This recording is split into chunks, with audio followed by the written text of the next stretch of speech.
Class आज पढ़ेंगे balance of payments. Last chapter है मैक्रो इकोनॉमिक्स का बैलेंस ऑफ पेमेंट और जल्दी खत्म हो जाएगा। फॉरेन एक्सचेंज इतना बड़ा नहीं है, हार्डली 45 टू 50 मिनट्स लगेगा खत्म करने में। बैलेंस ऑफ पेमेंट और इसका जो वेटेज है एग्जामिनेशन में वो सेम है, वही 3 टू 4 मार्क्स का। 3 से 4 नंबर तक का वेटेज है बैलेंस ऑफ पेमेंट का। अब बेसिकली ये जो बैलेंस ऑफ पेमेंट चैप्टर है ये बात करता है दो नेशन के बीच। एक तो क्लास मतलब कि एक तो आपका देश इंडिया और दूसरा जो है वो है rest of the world. India को छोड़कर जो बाकी कंट्रीज हैं वो सारी की सारी। तो इन दोनों के बीच जो भी ट्रेड हो रहा है, व्यापार हो रहा है, एक्सपोर्ट इंपोर्ट हो रहा है, उसका जो क्लास रिकॉर्ड है वो हम रिकॉर्ड करते हैं कहाँ पे, बैलेंस ऑफ पेमेंट के अंदर। तो डिटेल में पढ़ेंगे क्या है चैप्टर, कैसे कैसे चलता है, सारा कुछ अच्छे से समझना। बैलेंस ऑफ पेमेंट से पहले हम एक टॉपिक पढ़ते हैं, इसका नाम है बीओटी, बैलेंस ऑफ ट्रेड। ये होता क्या है? It is the difference between the value of goods exported and the value of goods imported. आपने कितने रुपए का सामान आपने एक्सपोर्ट किया है और कितने रुपए का सामान आपने इंपोर्ट किया है, उसका जो डिफरेंस है वो है बैलेंस ऑफ ट्रेड, बीओटी। लेकिन ध्यान रखना, बैलेंस ऑफ ट्रेड का जो फॉर्मूला है वो है एक्सपोर्ट माइनस इंपोर्ट। लेकिन एक्सपोर्ट किसका? ओनली गुड्स का। इंपोर्ट किसका? ओनली गुड्स का। ध्यान रखना। और गुड्स का मतलब होता है टेंजिबल। टेंजिबल मतलब विजिबल, जिनको बॉर्डर क्रॉस करते वक्त देखा जा सकता है। लाइक आप ये कह सकते हो कि जो टेंजिबल है, मशीन है, राइस है, वीट है, ये हम बाहर देश को बेचते हैं और बाहर देश से खरीदते हैं। उसका जो डिफरेंस कहलाता है वो कहलाता है बैलेंस ऑफ ट्रेड। अगर एक्सपोर्ट ज्यादा किया हमने, इंपोर्ट कम, तो उसको बोलते हैं सरप्लस बीओटी। एक्सपोर्ट कम, इंपोर्ट ज्यादा है तो उसको बोलते हैं डेफिसिट बीओटी। और अगर एक्सपोर्ट और इंपोर्ट दोनों बराबर है तो उसको बोलते हैं इक्विलिब्रियम इन बीओटी। तो बीओटी सरप्लस भी हो सकता है, इक्विलिब्रियम भी हो सकता है, और वो भी ठीक है। अब आते हैं बैलेंस ऑफ पेमेंट पे। तो बैलेंस ऑफ पेमेंट क्या होता है? ये भी सेम वही है, बैलेंस ऑफ पेमेंट भी। आपने कितने रुपए का एक्सपोर्ट किया और कितने रुपए का आपने इंपोर्ट किया, इसका जो डिफरेंस है वो है balance of payment. Value of goods and services exported, value of goods and services imported, उसका जो डिफरेंस है वो है balance of payment. It is a statement that record all economic transactions of a country with rest of the world. एक country का जो भी transaction हुआ है पूरे वर्ल्ड के साथ, वो चीज जो है क्लास वो है balance of payment. Balance of payment में 4 आइटम है। पहला विजिबल आइटम, दूसरा इनविजिबल, मतलब कुल मिला के आप ये कह लो एक कंट्री का पूरे वर्ल्ड के साथ जो भी ट्रांजैक्शन हुआ है, what ever transaction it may be visible, may be invisible, वो सब कुछ जो है बैलेंस ऑफ पेमेंट में रिकॉर्ड होगा। तो हम ये कह सकते हैं कि जो बैलेंस ऑफ पेमेंट है वो वाइडर कॉन्सेप्ट है, क्योंकि बैलेंस ऑफ पेमेंट के अंदर गुड्स भी आता है, सर्विसेज भी आता है, सब कुछ कंसिडर होता है बैलेंस ऑफ पेमेंट के अंदर। विजिबल यानी टेंजिबल आइटम, इनविजिबल यानी कि सर्विसेज, लाइक बैंकिंग सर्विसेज हो गया, शिपिंग सर्विसेज हो गया, इंश्योरेंस सर्विसेज हो गया, ये सारी। यूनिलैटरल ट्रांसफर मतलब one sided payment. Like class आपने गिफ्ट दिया किसी को तो बदले में कुछ लेना नहीं है, उस ट्रांसफर्स को बोलते हैं unilateral transfer. These are one way transfer of money, goods और services from one country to another. These are transfer for free, example gift, grant, donation, help to flood victims, ये सारा यूनिलैटरल ट्रांसफर है जो कहां पे record होता है, balance of payment के अंदर। जो बैलेंस ऑफ ट्रेड है वो सिर्फ एक्सपोर्ट माइनस इंपोर्ट है, किसका? गुड्स का। लेकिन बैलेंस ऑफ पेमेंट जो है वो एक्सपोर्ट माइनस इंपोर्ट किसका है? ऑल इकोनॉमिक ट्रांजैक्शंस का। सारी ट्रांजैक्शंस जो है वो बैलेंस ऑफ पेमेंट में आएंगी और सिर्फ गुड्स जो है वो आएगा बैलेंस ऑफ ट्रेड में। नेक्स्ट है capital transfer, which are connected with capital receipt and capital payment. These involve transfer of capital asset. ध्यान रखना, अगर कोई मशीन, बिल्डिंग, फर्नीचर, इन सब का ट्रांसफर हुआ है वो सारा भी बैलेंस ऑफ पेमेंट के अंदर आएगा। कुल मिला के बैलेंस ऑफ पेमेंट में सारी चीजें आएंगी। सरस इनविजिबल मतलब यार इनटेंजिबल, जिनको आप देख नहीं सकते, छू नहीं सकते, invisible. Banking service, shipping service, insurance service हम देते हैं ना बाहर देश के लोगों को, और बाहर देश के लोगों से लेते भी हैं सर्विसेज। ये सारी सर्विसेज इनविजिबल है, देख नहीं सकते आप इन सारी सर्विसेज को, इनविजिबल। तो बैलेंस ऑफ ट्रेड जो है वो एक्सपोर्ट और इंपोर्ट का डिफरेंस है, और जो बैलेंस ऑफ पेमेंट है, जो बीओपी है, बैलेंस ऑफ पेमेंट, वो सारे ट्रांजैक्शन एक कंट्री का जो रेस्ट ऑफ द वर्ल्ड के साथ होता है वो सारा रिकॉर्ड करता है। यानी कि बैलेंस ऑफ पेमेंट के अंदर ही क्या आ जाता है, बैलेंस ऑफ ट्रेड भी आ जाता है। सो बैलेंस ऑफ ट्रेड बहुत नैरो कॉन्सेप्ट है, जबकि बैलेंस ऑफ पेमेंट जो है वो वाइडर कॉन्सेप्ट। अब बैलेंस ऑफ पेमेंट के दो अकाउंट होते हैं। बैलेंस ऑफ पेमेंट के कितने अकाउंट होते हैं, दो अकाउंट। पहला है करंट अकाउंट इन बीओपी और दूसरा है कैपिटल अकाउंट इन बीओपी। पहला है करंट अकाउंट इन बीओपी, दूसरा है कैपिटल अकाउंट इन बीओपी। अब रही बात करंट अकाउंट की, it is that account in BOP which record export and import of goods services and unilateral transfer. ध्यान रखना, करंट अकाउंट के अंदर आता है export import of goods, export import of services, और तीसरी चीज यूनिलैटरल ट्रांसफर्स। मेरी बात समझना, किसी भी ट्रांजैक्शन से अगर फॉरेन करेंसी आता है तो हम उसको बोलते हैं प्लस आइटम, या हम उसको बोलते हैं क्रेडिट आइटम। किसी भी ट्रांजैक्शन से अगर फॉरेन करेंसी आता है तो हम उसे बोलते हैं प्लस आइटम, या फिर उसे बोलेंगे क्रेडिट आइटम।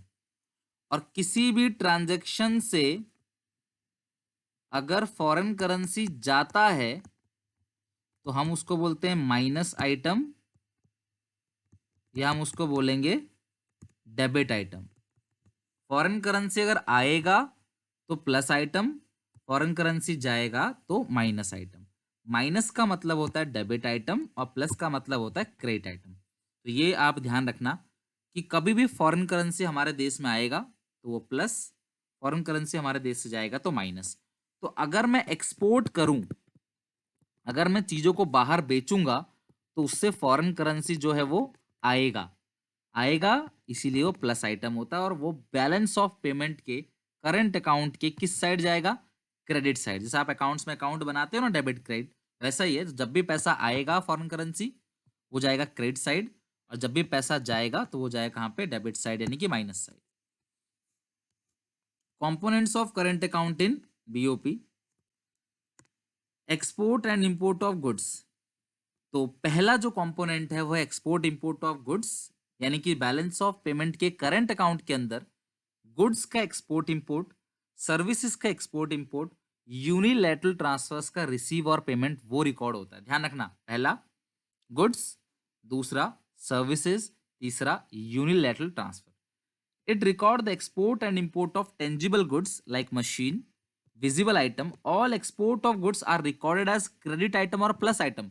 बोलो क्लास, बताओ हर एक्सपोर्ट प्लस आइटम या पॉजिटिव आइटम को हम क्यों डिनोट करते हैं उससे, as these result inflow of foreign exchange into our country, क्योंकि इससे फॉरेन करेंसी जो है वो हमारे देश में आता है। While all import of goods are recorded as debit item और minus item, as the result outflow of foreign exchange from our country. तो जितना भी एक्सपोर्ट करते हैं वो प्लस आइटम है, जितना भी इंपोर्ट करेंगे वो माइनस आइटम है। एक्सपोर्ट को प्लस आइटम इसलिए बोलते हैं कि फॉरेन करेंसी हमारे देश में आता है, और इंपोर्ट को माइनस आइटम इसलिए बोलते हैं क्योंकि इंपोर्ट करते हैं तो फॉरेन करेंसी हमारे देश से जाता है। नेक्स्ट है बैलेंस ऑफ पेमेंट के अंदर, करंट अकाउंट के अंदर एक्सपोर्ट इंपोर्ट ऑफ सर्विसेज भी आता है। यानी कि अगर हम सर्विस दे रहे हैं बाहर देश में, या बाहर देश से सर्विस ले रहे हैं, देंगे तो पैसा आएगा प्लस आइटम, सर्विस लेंगे तो हमें पैसा देना पड़ेगा वो माइनस आइटम होगा। प्लस का मतलब क्रेडिट आइटम, माइनस का मतलब debit item. It record export and import of services, that is invisible item, जिसको देख नहीं सकते। कौन कौन सर्विस हम देते हैं, बैंकिंग, शिपिंग, इंश्योरेंस, ये सारी सर्विस हम बाहर वालों को देते हैं। कंसल्टेंसी सर्विस, मेडिकल सर्विसेज, ये सारी, और यही सारी सर्विस लेते भी हैं। तो कितने रुपए की सर्विस हमने उनको दी, कितने रुपए की सर्विस हमने उनसे ली, वो सारी चीजें कहाँ रिकॉर्ड होती हैं? बैलेंस ऑफ पेमेंट के करंट अकाउंट में। बैलेंस ऑफ पेमेंट के कितने अकाउंट हैं? 2 अकाउंट, करंट अकाउंट और कैपिटल अकाउंट।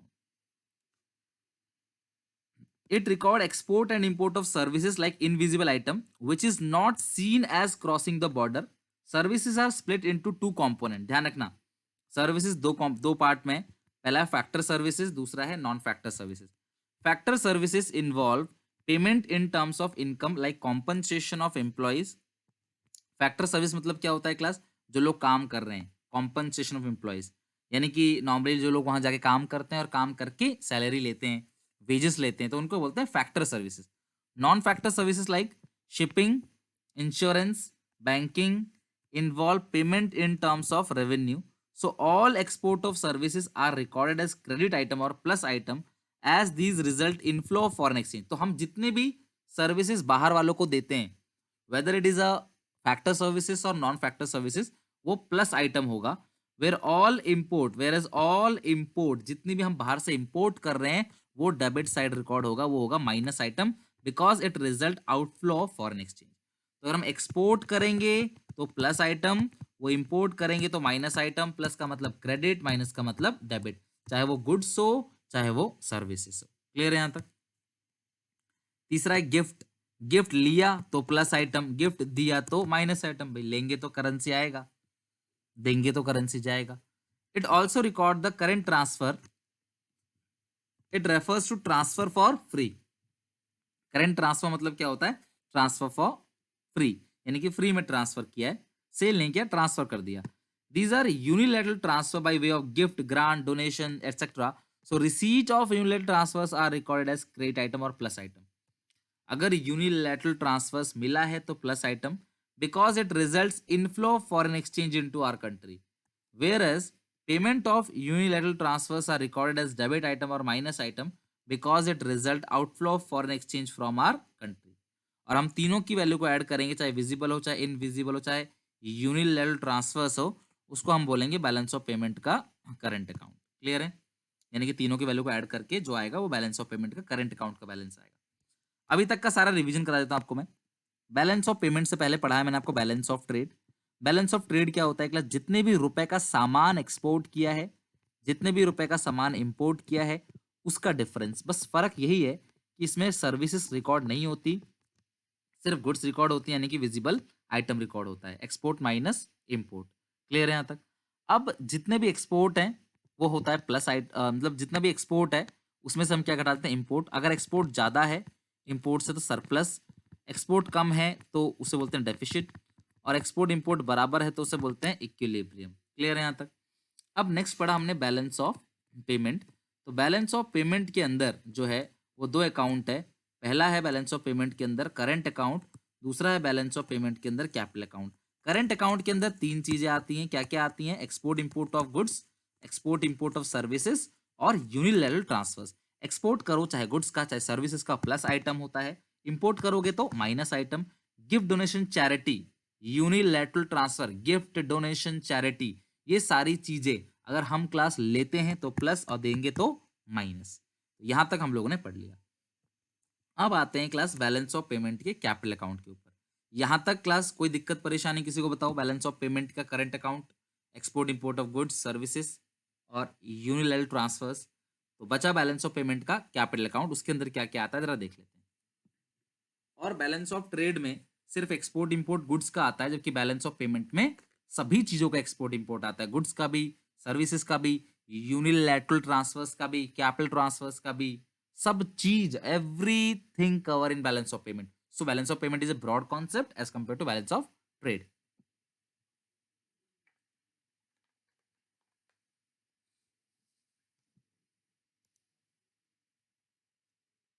नहीं, इसमें कोई न्यूमेरिकल नहीं है। कुछ भी गिफ्टेड गुड्स आएगा ना, करंट अकाउंट के अंदर आएगा। गिफ्टेड गुड्स जो है उसकी वैल्यू करंट अकाउंट के अंदर आएगा। जो सामान है ना, तो उस सामान की कोई ना कोई वैल्यू होगी, वो वैल्यू जो है वो करंट अकाउंट के अंदर आएगा। Don't worry. ओके, चलो अब आते हैं कैपिटल अकाउंट इन बीओपी। आ जाओ सब लोग कैपिटल अकाउंट इन बीओपी। ध्यान से सब लोग मेरी बात समझना। It is that account of BOP which record all such transactions between resident of a country and the rest of the world which cause a change in asset or liability of the resident of a country or its government। Class ध्यान सुनो, जहां पे country की asset और liability change हो जाए, जहां पे कंट्री की असेट और लाइबिलिटी चेंज हो जाए, वो सारी चीजें कहां पे रिकॉर्ड होती हैं क्लास? कैपिटल अकाउंट के अंदर। जहां पे असेट और लाइबिलिटी चेंज हो जाए, वो सारी चीजें क्लास कहां रिकॉर्ड होंगी? कैपिटल अकाउंट के अंदर। Components of capital account in BOP, यानी कि इसके अंदर वही सारी चीज आती है जहां से असेट लाइबिलिटी चेंज हो जाए, असेट और लाइबिलिटी में चेंज आ जाए। अब कैसे हम देखते हैं। पहला है फॉरेन इन्वेस्टमेंट। जो पहली चीज आती है इसके अंदर है फॉरेन इन्वेस्टमेंट। फॉरेनर्स हमारे यहाँ इन्वेस्टमेंट करें या हम लोग उनके वहां इन्वेस्ट करें, वो सारी चीजें कहां रिकॉर्ड होंगी? बैलेंस ऑफ पेमेंट के कैपिटल अकाउंट में। ध्यान रखना, इन्वेस्टमेंट जो है या सेल ऑफ और परचेज ऑफ एसेट लाइबिलिटीज जो भी है, वो सारी चीजें बैलेंस ऑफ पेमेंट के कैपिटल अकाउंट में आएगा। इसके अंदर दो पार्ट है। इन्वेस्टमेंट दो टाइप का होता है, एक होता है एफडीआई, दूसरा होता है पोर्टफोलियो इन्वेस्टमेंट। अगर हमारे देश के किसी इंसान ने बाहर देश की किसी एसेट को खरीदा और उस एसेट पे पूरा कंट्रोल उसी का ही है, तो उसको बोलते हैं class foreign direct investment. It refers to the purchase of asset in the rest of the world which allow control over that asset, उसको हम लोग बोलते हैं फॉरेन डायरेक्ट इन्वेस्टमेंट, एफडीआई। यानी कि क्लास जब हम बाहर देश की किसी एसेट को खरीद रहे हैं और उस पर कंट्रोल भी हमारा है। Example, purchase of a firm bye Tata in rest of the world, after purchase Tata has full control of that firm. Tata ने क्लास बाहर देश की, मान लो किसी कंट्री का एक कंपनी खरीदा, तो उस कंपनी पे पूरा का पूरा कंट्रोल किसका है? टाटा का है, तो इसको बोलते हैं एफडीआई। और अगर बाहर देश से हमारे यहाँ इन्वेस्टमेंट आएगा तो प्लस आइटम, और हम लोग उनके यहाँ करेंगे तो माइनस आइटम। क्योंकि देखो सीधी सी बात है, अगर वो हमारे देश में आएंगे इन्वेस्टमेंट करने तो हमें हमें पैसा मिलेगा, हमें फॉरेन करेंसी मिलेगा, वो प्लस आइटम है। हम लोग उनके वहाँ जाएंगे इन्वेस्टमेंट करने के लिए तो हमें करेंसी देना पड़ेगा, तो वो माइनस आइटम है। तो इन्वेस्टमेंट आया तो प्लस यानी क्रेडिट, इन्वेस्टमेंट गया तो माइनस यानी कि डेबिट आइटम। लेकिन एक वो इन्वेस्टमेंट होता है जिसको बोलते हैं फॉरेन इंस्टीट्यूशनल इन्वेस्टमेंट, जहां पे हम उनकी कंट्री की किसी प्रॉपर्टी को खरीदते तो हैं, इन्वेस्टमेंट करते तो हैं, लेकिन उस पर कंट्रोल बिल्कुल भी हमारा नहीं होता। It refers to purchase of an asset in rest of the world without having any control over that asset, लेकिन उस असेट पे उनका कोई भी कंट्रोल नहीं है। Example, purchase of some shares of a foreign company by Tata, Tata ने foreign company की शेयर्स खरीदी। FDI, portfolio investment are non debt creating capital transaction. तो ये सारी की सारी क्या है class? Non debt creating capital transaction है। यानी क्लास इससे कोई डेट क्रिएट नहीं होता है, लेकिन क्लास इस शेयर्स पे हमारा कंट्रोल नहीं है कि इस शेयर की प्राइस को हम लोग कम ज्यादा नहीं कर सकते, वो फुल्ली मार्केट पे डिपेंड होता है। यानी कोई ऐसी एसेट जिस पर आपका कंट्रोल हो उसको एफडीआई बोलते हैं और वो कैपिटल अकाउंट के अंदर आता है। और ऐसी एसेट जिस पर आपका कंट्रोल नहीं है तो उसको बोलते हैं पोर्टफोलियो इन्वेस्टमेंट। वो भी बेसिकली शेयर्स में जो इन्वेस्टमेंट करते हैं वो पोर्टफोलियो होता है, और वो रिकॉर्ड कहाँ करते हैं क्लास? कैपिटल अकाउंट के अंदर। चेक करो क्लास, यहाँ पे यहाँ से चेक करो क्या लिखा है। ये वाला पैराग्राफ फटाफट रीड करो, अपने आप रीड करो तभी समझोगे।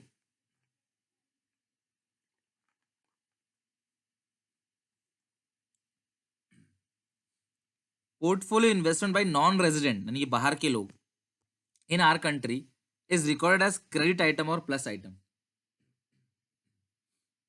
बाहर देश से किसी ने, किसी नॉन रेजिडेंट ने हमारे यहाँ इन्वेस्टमेंट किया है तो उसको बोलेंगे प्लस आइटम, बिकॉज उससे फॉरेन करेंसी हमारे देश में आएगा। जबकि एफडीआई और portfolio investment by resident in rest of the world is recorded as debit item और माइनस आइटम। यानी कि अगर हमने बाहर देश में किया तो माइनस आइटम, बाहर देश वालों ने हमारे देश में किया तो plus item, because it results outflow of foreign exchange from our country. Next है बोरोइंग्स और लोन्स। बोरोइंग्स और लोन्स किसको कहते हैं? पहला है कमर्शियल बोरोइंग, दूसरा है borrowing from international monetary fund. अब लोन जो है वो भी, अच्छा एक बात समझना, ये यूएस है, यूएस में एक बिल्डिंग है, ये कंपनी है, एक बिल्डिंग है, मान लो टावर है, इस टावर को रिलायंस ने, मुकेश अंबानी ने खरीद लिया, रिलायंस ने खरीद लिया, तो क्या इस टावर को उठा के वो अपने देश में ले आएंगे? क्या इस बिल्डिंग को उठा के अपने देश में ले आएंगे? नहीं। तो यहाँ पे बिल्डिंग वहीं पे रहेगा, बस कागज बदल जाएंगे, पहले वो किसी और का था, अब वो किसी और का है। तो इस टाइप के ट्रांसफर्स को हम लोग बोलते हैं कैपिटल ट्रांसफर, जहां पे कैपिटल असेट का ट्रांसफर हो रहा है, सिर्फ कागज बदलेगा, मालिक बदलेगा, लेकिन बिल्डिंग वहीं रहेगी। पहले उसे चलाने वाला कोई अमेरिकन था, अब उसे कौन चलाएंगे? मुकेश अंबानी। तो ये सारी चीजें जो है वो बैलेंस ऑफ पेमेंट के कैपिटल अकाउंट में रिकॉर्ड की जाती हैं। क्लियर है क्लास? यहाँ तक मैं रिपीट कर देता हूँ क्लास। जो एफडीआई है, अगर आप बाहर देश से किसी प्रॉपर्टी को खरीदते हो, उस पर कंट्रोल आपका है, तो एफडीआई है। और अगर आप बाहर देश के शेयर्स को खरीदोगे ना, शेयर्स को, तो शेयर्स के प्राइस पे आपका कंट्रोल नहीं है, तो उसको बोलते हैं पोर्टफोलियो इन्वेस्टमेंट। और बाहर देश से अगर हमारे यहाँ इन्वेस्टमेंट आया तो वो प्लस आइटम है, और हमारे देश से बाहर जाएगा तो वो क्या होगा? Minus item. उसी तरह से लोन, लोन लिया तो प्लस आइटम, और लोन दिया तो, लोन अगर आपने मान लो दिया है तो वो क्या होगा? Minus item. लोन ले लिया तो प्लस आइटम, लोन दोगे तो minus item. Borrowing from international monetary fund, it refers to borrowing by a country with consideration, it involve lower rate of interest as compare to the market rate.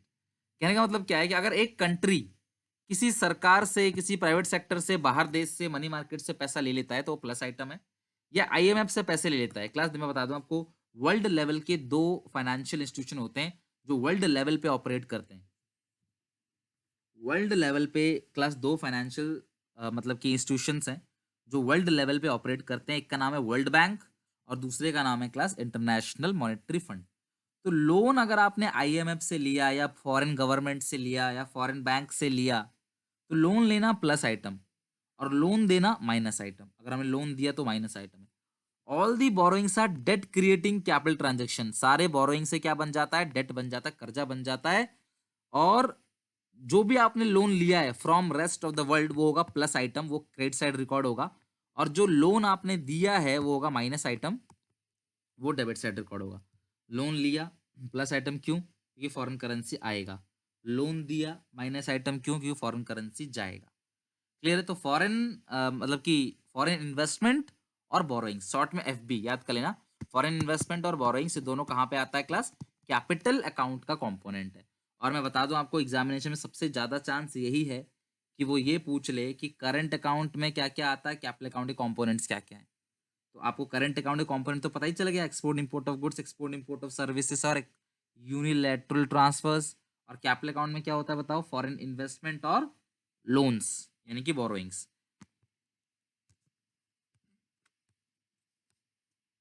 ये तीसरा बहुत important है, थोड़ा सा complicated भी है। तो तीसरा पॉइंट जो अच्छे से समझना क्या है, foreign exchange reserve, exchange in foreign exchange reserve. मैं बता दूं आपको, हमारी कंट्री का आरबीआई अपने पास क्या रखता है? फॉरेन एक्सचेंज रिजर्व रखता है। हमारी कंट्री का जो आरबीआई है वो अपने पास क्या रखता है? Foreign exchange reserve. आपको पता है क्लास, मैंने बैंकिंग में पढ़ा रखा है, custodian of foreign exchange reserve. Reserve bank of India जो है अपने पास सारी की सारी फॉरेन करेंसीज को रखता है। रिजर्व बैंक ऑफ इंडिया अपने पास सारी फॉरेन करेंसीज को रखता है। A change in foreign exchange reserve affect the balance of payment. तो जो फॉरेन एक्सचेंज रिजर्व अगर चेंज हुआ तो वहां भी बैलेंस ऑफ पेमेंट में इंपैक्ट आएगा। Withdrawn from foreign exchange reserve is a credit item. अगर ये फॉरेन एक्सचेंज रिजर्व से विड्रॉ करके देश में आ गया, आरबीआई के रिजर्व में से इंडिया के अंदर आ गया, वो डिस्ट्रीब्यूट हो गया, तो प्लस आइटम है। और कोई भी आपने फॉरेन एक्सचेंज रिजर्व ऐड किया है तो वो क्या है क्लास? माइनस आइटम है। समझ लो कि आरबीआई के पास एक भंडार है, वहां से फॉरेन एक्सचेंज रिजर्व निकल के देश में आएगा तो देश के अंदर फॉरेन करेंसी आ गई, वो प्लस आइटम है। और अगर आप उस आरबीआई के भंडार में फॉरेन एक्सचेंज रिजर्व ऐड करोगे तो माइनस आइटम है। बस यहां ध्यान रखना कि फॉरेन एक्सचेंज रिजर्व अगर विड्रॉ हुआ, यानी कि आरबीआई ने देश के अंदर छोड़ दिया फॉरेन करेंसी, जो मैंने आपको बताया था मैनेज फ्लोटिंग के अंदर भी, डर्टी फ्लोटिंग के अंदर बताया था मैंने कहा था डर्टी फ्लोटिंग और मैनेज फ्लोटिंग के अंदर कि जो रिजर्व बैंक ऑफ इंडिया है वो इन्फ्लुएंस डालता है फॉरेन एक्सचेंज रिजर्व जब हैवीली डेप्रिशिएटिंग हो जाता है, तब when domestic currency is heavily depreciating, then RBI makes influence on such currency by increasing the supply of foreign exchange reserve. तो फॉरेन एक्सचेंज रिजर्व की सप्लाई को बढ़ा देता है। तो कुल मिला के ध्यान रखो कि अगर आरबीआई फॉरेन एक्सचेंज रिजर्व से पैसा विड्रॉ करेगा तो प्लस आइटम, और ऐड करेगा तो क्या होगा, वो माइनस आइटम। माइनस मतलब करेंसी जा रहा है, प्लस मतलब करेंसी आ रहा है। और अगर हम इन तीनों की वैल्यू को ऐड कर दें तो ये बैलेंस किसका कहलाएगा क्लास, कैपिटल अकाउंट का। आई रिपीट, जो कैपिटल अकाउंट है वो export import of good service नहीं लेता है, वो तीन चीजें लेता है। पहला फॉरेन इन्वेस्टमेंट, दूसरा बोरोइंग्स, तीसरा है फॉरेन एक्सचेंज रिजर्व। तो अगर फॉरेन इन्वेस्टमेंट हमारे देश में आएगा प्लस आइटम, हम लोग उनके देश में करेंगे तो माइनस आइटम। बोरोइंग लेंगे प्लस, देंगे minus. Foreign exchange reserve withdraw होगा तो प्लस आइटम, और अगर एडिशन करेंगे तो क्या होगा, वो माइनस आइटम। आगे बात समझ। तो यहाँ पे हमने देख लिया balance of trade, balance of payment. Balance of payment का मतलब करंट अकाउंट, कैपिटल अकाउंट, दोनों के कंपोनेंट्स। अब ये जो पैराग्राफ है सब लोग अच्छे से पढ़ना, एक बार सब लोग चेक करो ये वाला पैराग्राफ क्या कहता है। ये रहा, स्टार्ट करो रीडिंग करना।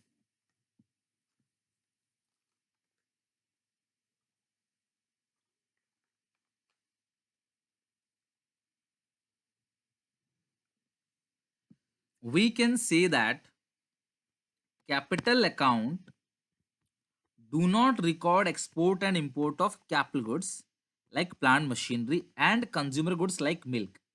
These are recorded as merchandise and included in current account. बात को समझना, ये यूएस है, ये इंडिया है। आपने एक मशीन खरीदी, आपने यूएस से एक मशीन खरीदी, तो मशीन तो सर कैपिटल गुड्स है, और मशीन उठ के इंडिया में आ गई। क्लास ये चीज कहां पे रिकॉर्ड होगी, करंट अकाउंट के अंदर। समझ रहे हो बात को। दूसरा केस, आपने एक मशीन खरीदी यूएस के अंदर, लेकिन इस मशीन को अपने देश में लेके नहीं आ रहे आप। ये मशीन एक फैक्ट्री के अंदर है और अपना काम कर रही है, या आपने पूरी फैक्ट्री खरीदी। क्लास ये चीज कैपिटल अकाउंट में आएगा, क्योंकि इसमें आप असेट लायबिलिटी के पोजीशन को चेंज करते हो। यहाँ पे ओनरशिप जो है वो चेंज होती है, मशीन अपनी जगह पे रहती है। समझ रहे हो बात को। तो ये चीज जो है कैपिटल अकाउंट में आती है। कोई मशीन खरीद ली अपने देश में लिया है तो वो कैपिटल अकाउंट में नहीं आएगा। उसी तरीके से class consumer goods like milk हो गया, ब्रेड हो गया, ये सब चीजें क्लास कैपिटल अकाउंट में नहीं आएगा, ये करंट अकाउंट में आएगा। Capital account include only such asset like land and building as well as plant and machinery which remains within our country। वो अभी भी हमारी कंट्री में ही है, बस ओनरशिप जो है वो चेंज हो रहा है by the international cell purchase. Clear है क्लास यहाँ तक। तो कैपिटल अकाउंट के अंदर स्टॉक आता है, बॉन्ड आता है, कैपिटल अकाउंट के अंदर बोरोइंग्स आता है, ये सब चीज कैपिटल अकाउंट के अंदर आती है। अगर हम ओवरऑल बैलेंस लें करंट अकाउंट का और कैपिटल अकाउंट का, तो हमको बैलेंस ऑफ पेमेंट का बैलेंस मिल जाएगा। अगर हम करंट अकाउंट और कैपिटल अकाउंट का ओवरऑल बैलेंस लेते हैं तो हमको बैलेंस ऑफ पेमेंट का अकाउंट जो है वो मिल जाएगा, बैलेंस ऑफ पेमेंट का पूरा का पूरा। तो ये क्लियर है क्लास, यहाँ पे पूरा का पूरा बैलेंस ऑफ पेमेंट। अब आते हैं equilibrium BOP. Class BOP equilibrium में कब आएगा, जब करंट अकाउंट का बैलेंस और कैपिटल अकाउंट का बैलेंस जीरो होगा। When current account balance and capital account balance is zero, then balance of payment is in equilibrium. यानी कि कोई भी ऑफिशियल रिजर्व का मूवमेंट नहीं हुआ है, फॉरेन करेंसी बाहर नहीं गई, बाहर से आई नहीं, दोनों का बैलेंस जीरो है। करंट अकाउंट मतलब एक्सपोर्ट माइनस इंपोर्ट, ये जीरो है। कैपिटल अकाउंट मतलब एक्सपोर्ट माइनस इंपोर्ट, ये जीरो है। तो अगर करंट अकाउंट और कैपिटल अकाउंट का बैलेंस जीरो है, इसका मतलब बैलेंस ऑफ पेमेंट जो है वो इक्विलिब्रियम में है। लेकिन अगर दोनों का बैलेंस जीरो नहीं है, दोनों का बैलेंस प्लस में है, तो उसे बोलते हैं सरप्लस बीओपी। दोनों का बैलेंस माइनस में है तो क्या बोलते हैं उसको, डेफिशिट बीओपी। यहाँ पे अब क्लास ये जो वर्ड है surplus BOP, here autonomous receipt are more than the autonomous payment, और deficit BOP autonomous receipt are less than the autonomous payment. अब ये ऑटोनोमस क्या है ये मैं आपको समझाऊंगा क्लास यहाँ पे एक डिफरेंस के अंदर। और एक बात हमेशा ध्यान रखना, हमने पढ़ा बैलेंस ऑफ ट्रेड, तो मैंने कहा बैलेंस ऑफ ट्रेड सरप्लस भी हो सकता है, बैलेंस ऑफ ट्रेड डेफिशिट भी हो सकता है, और बैलेंस ऑफ ट्रेड जो है वो बराबर बराबर भी हो सकता है। लेकिन बच्चों बैलेंस ऑफ पेमेंट जो है ये हमेशा बैलेंस होगा, और अगर कोई बैलेंस नहीं है, इम्बैलेंस है, तो उसे एकोमोडेटिंग ट्रांजैक्शन से ठीक किया जाता है। किससे, एकोमोडेटिंग। मान लो ये बैलेंस ऑफ पेमेंट का अकाउंट है, ठीक है, मान लो इधर 5 है इधर 4 है, तो इधर जो कम पड़ रहा है ना 1 रुपए, यहाँ पे इसको क्या इसको कौन सी ट्रांजैक्शन बोलते हैं? Accommodating transactions. ठीक है, तो बैलेंस ऑफ पेमेंट हमेशा मैच होगा दोनों तरफ। जैसे आप बैलेंस शीट मैच करते हो, रीवैल्यूएशन अकाउंट मैच करते हो, कैपिटल अकाउंट मैच करते हो, उसी तरीके से बैलेंस ऑफ पेमेंट भी हमेशा मैच होगा। अगर वो मैच नहीं है तो उससे मैच करने के लिए हम एक ट्रांजैक्शन का यूज करते हैं। वो क्या है क्या नहीं आगे पढ़ेंगे। उस ट्रांजैक्शंस को हम लोग बोलते हैं एकोमोडेटिंग ट्रांजैक्शंस। अब एक डिफरेंस है क्लास, इस डिफरेंस के साथ हम इस चैप्टर को फिनिश करेंगे और फिर इंपॉर्टेंट क्वेश्चन एक बार मैं पढ़ा भी दूंगा आपको। ये कुछ क्वेश्चंस हैं और इससे बाहर पेपर में नहीं जाएगा। बच्चों जितने भी इंपॉर्टेंट क्वेश्चंस मैंने कराए हैं क्लास, उन्हें कर लो, उसके अच्छे से नोट्स बना लो क्लास, उससे बाहर पेपर बिल्कुल भी नहीं जाएगा। चलो, एक डिफरेंस है और बेहतर होगा कि आप क्लास कॉपी निकाल के इसको शॉर्ट में लिख भी लो, जैसे मैं अभी अंडरलाइनिंग कराऊंगा तो आपको यहीं पे याद हो जाएगा मेरे साथ साथ। अब समझना क्लास क्या होता है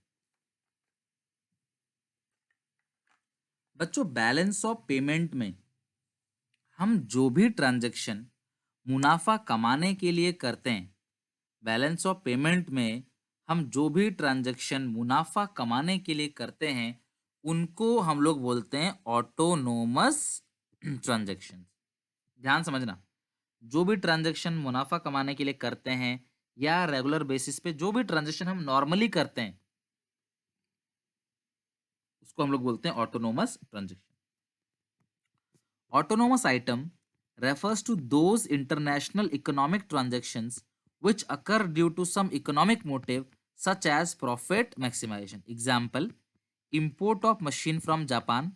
जापान से आपने मशीन इंपोर्ट की या एफडीआई करी, बाहर से सामान खरीदा, सर्विस खरीदी, सर्विस दी, सामान बेचा, वो सारी चीजें कहाँ पे रिकॉर्ड होंगी? बैलेंस ऑफ पेमेंट के अंदर। अगला है accommodating transaction. Accommodating item refers to those transactions which take place to cover the deficit or surplus in autonomous transaction. Class, autonomous transaction के अंदर अगर कोई सरप्लस या डेफिशिट है तो उसको बराबर करने के लिए जो ट्रांजैक्शन हम यूज करते हैं that is called accommodating transaction. Example, withdrawal from foreign exchange reserve, loan from IMF etcetera to maintain the balance of payment. अब मेरी बात ध्यान से सब लोग समझना, ठीक है? ध्यान से समझना क्लास मैं क्या लिखवा रहा हूं। ये बैलेंस ऑफ पेमेंट है, ये प्लस आइटम है, ये माइनस आइटम है, ठीक है? अब हुआ क्या, आपके पास बाई एक्सपोर्ट ऑफ गुड्स, ध्यान समझना, एक्सपोर्ट ऑफ गुड्स 5, मान लो ये 5 बिलियन है, by export of services 3, by FDI हमने, बाई इन्वेस्टमेंट हमने इन्वेस्टमेंट रिसीव किया है, बाहर वालों ने हमारे यहाँ इन्वेस्टमेंट किया 5, टोटल ये हो गया। अब यहाँ पे import of goods 2, import of services 3 और लोन गिवन, लोन दे दिया 1, लोन जो है हमने 1 दे दिया तो लोन माइनस हो गया। तो बैलेंस ऑफ पेमेंट के ये जितने भी ट्रांजैक्शन है जो साल भर में किया, इंडिपेंडेंटली किया, किसी से कोई लोन लेना देना नहीं है, उसको बोलते हैं ऑटोनोमस ट्रांजैक्शन। क्या बोलते हैं उसको? Autonomous transaction. तो बैलेंस ऑफ पेमेंट को, बैलेंस ऑफ पेमेंट में जो भी ट्रांजैक्शन साल भर में करते हो, क्लास मुझे बताओ, ये दोनों करंट अकाउंट की चीज है और ये चीज किसकी है? कैपिटल अकाउंट की। समझ रहे हो? ये कैपिटल अकाउंट में आता है, ये दोनों करंट अकाउंट का आइटम है और ये किसका आइटम है? लोन और इन्वेस्टमेंट किसका आइटम है? Capital account. यानी कि बैलेंस ऑफ पेमेंट के जो ऑटोनोमस ट्रांजेक्शन हैं वो करंट अकाउंट का आइटम भी हो सकता है और कैपिटल अकाउंट का भी। अब ध्यान समझना, अब मैं मैच कर रहा हूं इसको, तो यहां जो भी बैलेंस बच रहा है 13 में से 3 4 5 6, तो जो भी बैलेंस यहां बच रहा है ये 7 का, इसको जो फिल करेंगे ये हमेशा एकोमोडेटिंग ट्रांजैक्शन से ही फिल होगा। ध्यान रखना, यानी कि जब आप बैलेंस ऑफ पेमेंट को मैच करते हो, चाहे वो इधर बैलेंस बचे चाहे वो इधर बैलेंस बचे, तो उसको हमेशा और हमेशा एकोमोडेटिंग ट्रांजैक्शन से ही रखा जाता है। अरे बात समझ, उसको हमेशा हम लोग क्या करेंगे, एकोमोडेटिंग ट्रांजैक्शन से ही रखेंगे। अगर बैलेंस ऑफ पेमेंट मैच नहीं हुआ, अगर अब बैलेंस ऑफ, वैसे तो मैच नहीं होगा, आपको मैच करना पड़ेगा, तो मैच करने के लिए जिन ट्रांजैक्शन का यूज करते हैं उनको बोलते हैं एकोमोडेटिंग ट्रांजैक्शन। जैसे अब यहाँ पे हम क्या कर सकते हैं, हमारे पास इनफ्लो जो आया है वो क्या आया है क्लास, इनफ्लो आया 5 5 10 3 13, और आउटफ्लो कितना हुआ है क्लास 6। तो इस 7 का जो फालतू हमारे पास करेंसी बचा है, इसको क्या करेंगे, ऐड कर देंगे, add in foreign exchange reserve, हम ये कर सकते हैं, ठीक है। या हम क्या कर सकते हैं, इन्वेस्टमेंट इन अब्रॉड, इन्वेस्टमेंट इन अब्रॉड, या हम दे सकते हैं लोन, लोन गिवन। यही 3 चीज कर सकते हैं, इनके अलावा कुछ नहीं कर सकते। यानी कि जो एकोमोडेटिंग ट्रांजैक्शन है वो हमेशा किस नेचर का होता है, कैपिटल नेचर का होता है। क्लियर है। साल भर में प्रॉफिट कमाने के लिए आप जो भी ट्रांजैक्शन करते हो वो सारा ऑटोनोमस ट्रांजैक्शन है, वो कैपिटल अकाउंट का भी हो सकता है, वो करंट अकाउंट का भी हो सकता है। लेकिन बैलेंस ऑफ पेमेंट को मैच करने के लिए जो ट्रांजैक्शन हम लोग करते हैं उसको बोलते हैं एकोमोडेटिंग ट्रांजैक्शन, और वो हमेशा कैपिटल अकाउंट का नेचर होगा। एक चीज और, ये जो व्हाइट में मैंने लिख रखा है क्लास, ये सारी चीजें इंडिपेंडेंट हैं, इसका किसी से कोई लेना देना नहीं है, अपनी मर्जी से ये ट्रांजैक्शन हुए हैं। लेकिन लास्ट में जो ये 7 आया है ये डिपेंडेंट इन नेचर है, यानी ऑटोनोमस इंडिपेंडेंट है और एकोमोडेटिंग डिपेंडेंट है। क्लास ये डिपेंडेंट का मतलब क्या होता है कि ये जो राइट साइड के फिगर हैं उनमें से इसे घटा के आया, अगर राइट साइड का फिगर एक ज्यादा होता तो ये भी एक ज्यादा होता। कहने का मतलब क्या है कि ऑटो जो एकोमोडेटिंग ट्रांजैक्शन है वो डिपेंड करता है क्लास किस पे, ऑटोनोमस ट्रांजैक्शन पे। और एकोमोडेटिंग ट्रांजैक्शन नीचे लिखा जाता है हमेशा, इसीलिए एकोमोडेटिंग को बिलो द लाइन आइटम बोलते हैं, और ऑटोनोमस को ऊपर लिखा जाता है, इसीलिए इसको बोलते हैं above the line item. Check करो क्लास, डिफरेंस आपको याद हो चुका है। पहला पॉइंट, साल भर में प्रॉफिट कमाने के लिए जो भी ट्रांजैक्शन करते हैं वो ऑटोनोमस है, और बैलेंस ऑफ पेमेंट को इक्वल करने के लिए जो ट्रांजैक्शन करते हैं वो एकोमोडेटिंग ट्रांजैक्शंस है। प्लस ऑटोनोमस जो है वो इंडिपेंडेंट इन नेचर है, और जो एकोमोडेटिंग ट्रांजैक्शंस हैं वो डिपेंडेंट इन नेचर है। ऑटोनोमस करंट अकाउंट में भी आता है क्लास, और कैपिटल अकाउंट कंपोनेंट में भी आएगा, लेकिन एकोमोडेटिंग ट्रांजैक्शन अभी बताया हमेशा और हमेशा बैलेंस जो होगा वो कैपिटल अकाउंट से ही होगा। ऑटोनोमस को above the line item, accommodating को बिलो द लाइन आइटम भी कहा जाता है। क्लियर है क्लास, ये डिफरेंस उम्मीद है आपको अच्छे से लर्न हो जाएगा, आपको घर पे कॉपी पे से एक बार लिखना भी पड़ेगा तब। और आज हमने पूरा का पूरा मैक्रो इकोनॉमिक्स का सिलेबस फिनिश कर दिया है। जल्द ही क्लास हम लोग मैक्रो के बाद इंडियन इकोनॉमी भी शुरू करेंगे, और इसको भी हम लोग क्लास जल्दी से जल्दी 1 मंथ के अंदर इंडियन इकोनॉमिक डेवलपमेंट भी खत्म कर देंगे अपना। लेकिन क्लास इससे पहले आप इसको परफेक्ट जरूर कर लेना। रिवीजन का सब बता दूंगा, डोंट वरी, रिवीजन भी होगा, पहले आप खत्म तो करो एक बार, रिवीजन मैं कराऊंगा आपको ना, क्यों टेंशन ले रहे हो। रिवीजन रिवीजन होगा, एमसीक्यू की प्रैक्टिस होगी, डिफरेंट प्रैक्टिस पेपर बनाएंगे, सब हम लोग करेंगे, आप टेंशन मत लो। आप इसे खत्म करो, इस 40 मार्क्स सिलेबस खत्म करो पहले, ठीक है। अब जरा आते हैं इंपोर्टेंट क्वेश्चंस पे।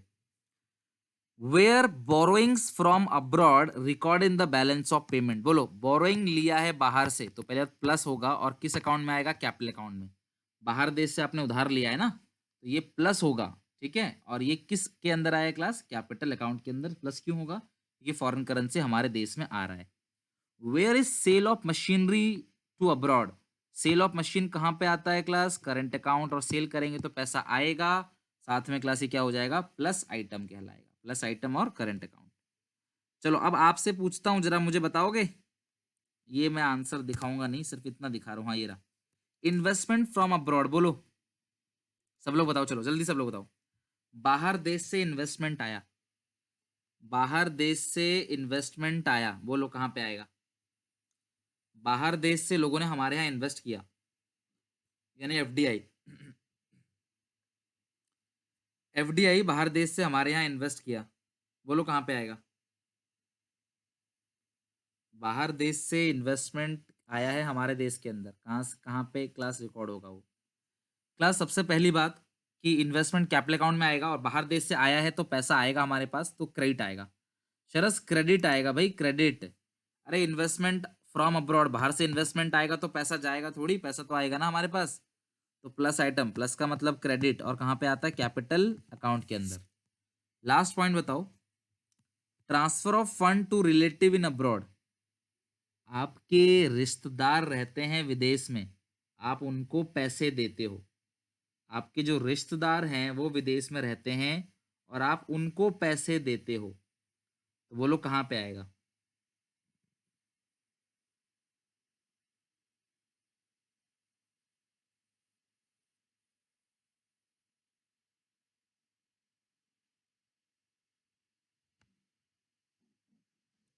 बोलो। Investment, sorry, plus current account में आएगा, करंट अकाउंट और माइनस। Very good. पता है क्यों? क्योंकि क्लास सीधी सीधी बात है, इस चीज को हम लोग बोलते हैं class transfer fund. Transfer fund का मतलब होता है यूनिलैटरल ट्रांसफर, और जो यूनिलैटरल ट्रांसफर्स है वो वन साइडेड पेमेंट है। जो यूनिलैटरल ट्रांसफर्स है वो क्या है? One side payment. आप रिश्तेदारों को देते हो ना पैसे, थोड़ी उनसे कुछ लोगे। चलो। अच्छा, तो ये मैं आपको बोला था ना सरप्लस बीओपी, तो सरप्लस किसको बोलते हैं? जहां पे रिसीट ज्यादा हो। और ऑटोनोमस, क्योंकि एकोमोडेटिंग तो बैलेंस करने के लिए करा जाता है ना, एकोमोडेटिंग तो बैलेंस करने के लिए करा जाता है। तो जहां पे रिसीट ज्यादा हो और पेमेंट कम हो तो उसको हम लोग बोलते हैं एकोमोडेटिंग, सॉरी उसको सरप्लस। तो लेकिन जो भी रिसीट और पेमेंट है वो ऑटोनोमस आइटम का होगा, क्योंकि एकोमोडेटिंग तो बैलेंस ऑफ पेमेंट को मैच करने के लिए करा जाता है। तो ये टॉपिक हमारा खत्म हो गया, और नेक्स्ट क्लास में हम लोग इंडियन इकोनॉमी जो है वो स्टार्ट कर देंगे।